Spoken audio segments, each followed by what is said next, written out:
반갑습니다. 주한청입니다.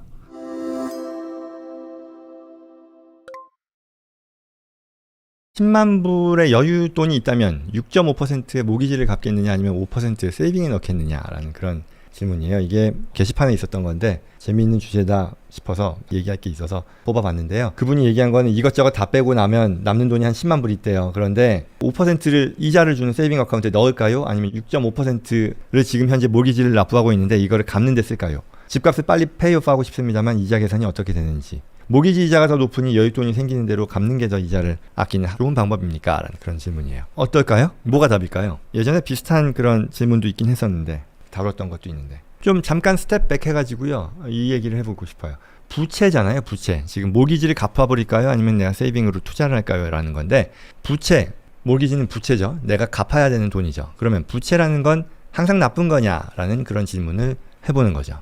이게 나쁘다라는 것 관점에서 보면 첫 번째 관점일 텐데요. 내 주머니에서 돈을 나가게 하는 것은 나쁜 거다. 부채다라는 거죠. 이게 부자 아빠 가난한 아빠에서도 나오는 거죠. 자산과 부채를 정의하는 데 있어서 자산은 나에게 현금 흐름을 들어오게 해주는 그런 대상인 것이고, 부채는 나로 하여금 현금이 나가게 만드는 그런 대상이라고 하는 거죠.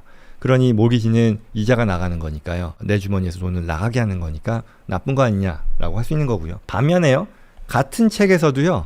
또 반대로 얘기해요. 우리가 쉬운 말로, 우리가 많이 하는 말로 이런 것도 있잖아요. 돈 있는 사람이 돈 번다. 어쨌거나 돈이 있어야지, 돈이 없으면 기회가 있어도 돈을 벌지 못하니 어쨌거나 돈이 있어야 더 좋은 거 아니냐라는 그런 얘기도 있죠. 그렇다면 부채라 해도 내가 결국은 쓸 돈을 확보하는 거니까 좋은 거 아니냐. 더 나아가서 좀 더 유식한 말로는요. 그 부자 아빠 가난한 아빠에서도 레버리지 투자를 통해서 이제 돈을 버는 얘기를 하는데, 결국 그 말은 남의 돈을 써서 내가 더 큰 돈을 번다라는 거죠. 이 두 가지 상반된 관점이 있다 보니 부채가 좋냐 나쁘냐 그냥 일괄적으로 얘기할 수는 없는 거다라는 거겠죠. 너무 당연한 얘기인가요? 그럼 결국 중요한 건 부채가 그 자체로 나쁜 게 아니라 내가 그 부채에 부담하는 캐시 아웃플로우, 비용보다, 나가는 그런 코스트보다 더 높은 수입을 낼 수 있다 그러면 그 부채는 나쁜 부채가 아닌 거잖아요.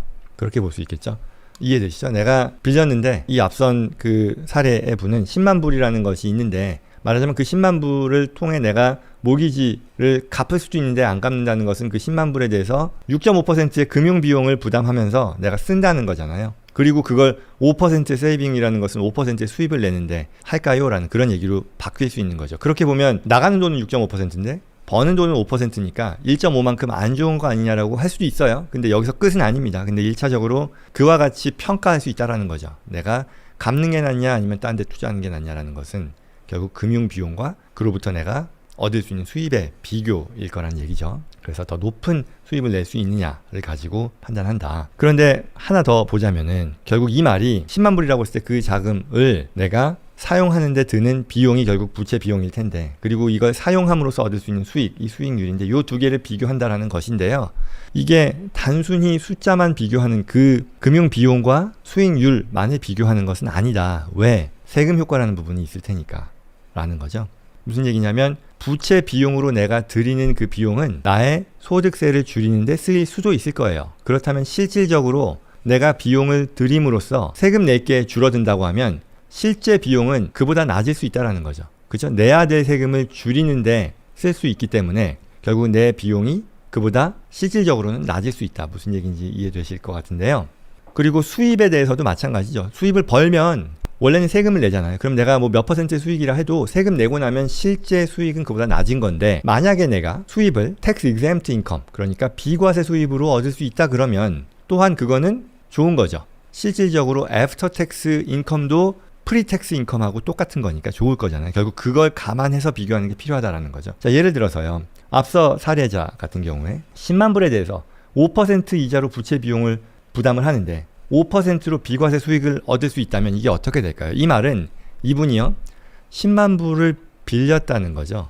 그런데 5% 이자, 모기지 이자로 부채 비용을 부담하고 있고, 그리고 이걸 다른 데 투자해서 5%의 비과세 수익을 얻는다 그러면 내 금융 비용은요. 5%를 내지만 사실은 이 중에 일부, 내가 뭐 30% 세금을 내는 사람이라면 10만 불에 대해서 5%인 5,000불이 비용이지만 실제로 이로부터 5,000 곱하기 30%인 1,500불을 세금을 줄이니까 이 사람은 사실은 3.5%의 실질 이자 비용이라고도 볼 수 있을 거예요. 근데 5%의 비과세 수익이라고 하면 이 사람이 벌어들인 수익은 5%고 5%가 세금도 안 내니까 5% 수익을 내는 거죠. 그럼 이 말은 이 사람은 3.5%의 금융 비용으로 5%의 수입을 내는 거니까 표면상으로는 5% 같으니까 이거 뭐 하면 뭐가 좋아라고 하지만 그렇지 않은 거죠. 애프터 텍스까지 감안하면 이 사람은 당연히 수학적으로만 따져봤을 때 이거 모기지 안 갚고 내가 다른 데 투자하는 게 더 현명한 투자가 될 것이다 라는 겁니다. 물론 여기서 이와 같은 텍스와 관련된 또는 뭐 수입과 관련된 게 아니라 피스 오브 마인드도 있잖아요. 앞서 말씀하신 것처럼